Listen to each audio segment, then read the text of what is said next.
ازاي تعرف وانت قاعد على القهوه ان الفكره دي تنفع تنافذ ولا لا؟ طبعا اي فكره لازم تعملها دراسه جدوى يعني، والموضوع طبعا مش هينفع واحنا قاعدين على القهوه نعمل دراسه جدوى، خصوصا ان هي دراسه جدوى مكلفه اللي هي دراسه جدوى التمويليه ودراسه جدوى التسويقيه ودراسه جدوى التشغيليه. كل دي انواع من انواع دراسات الجدوى يعني، ولازم تتعمل. طيب هنعمل دراسه جدوى واحنا قاعدين على القهوه؟ لا خالص. هو الموضوع بالنسبه لنا هنستخدم قاعده اسمها سمارت. سمارت دي كل حرف في القاعده بيدل على حاجه. يعني مثلا الاس سبيسيفيك، لازم تحدد الفكره بتاعتك. ما ينفعش تقول انا هعمل مصنع مثلا مصنع ملابس. طب ملابس ايه؟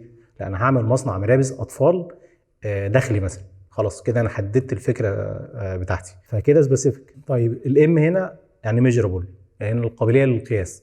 الفكره لازم تبقى نقدر نقيسها، لازم ابقى انا عارف ان انا عندي المصنع ده في مكن وفي ناس موجودين جوه، وفي اللي هم صنايعيه يعني، وفي ادوات وفي خامات وكده. دي كده ميجرابل. الحرف الثالث في القاعده الاي اتشيفبل.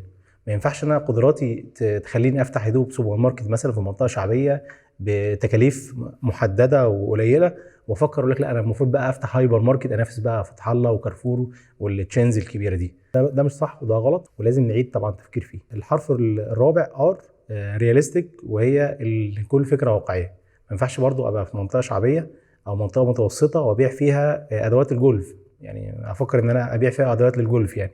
طبعا الموضوع بعيد تماما ومنفصل تماما عن البيئه اللي انا افكر افتح فيها المشروع يعني. الحرف الاخير والا تايمد، لازم يبقى كل حاجه بوقت.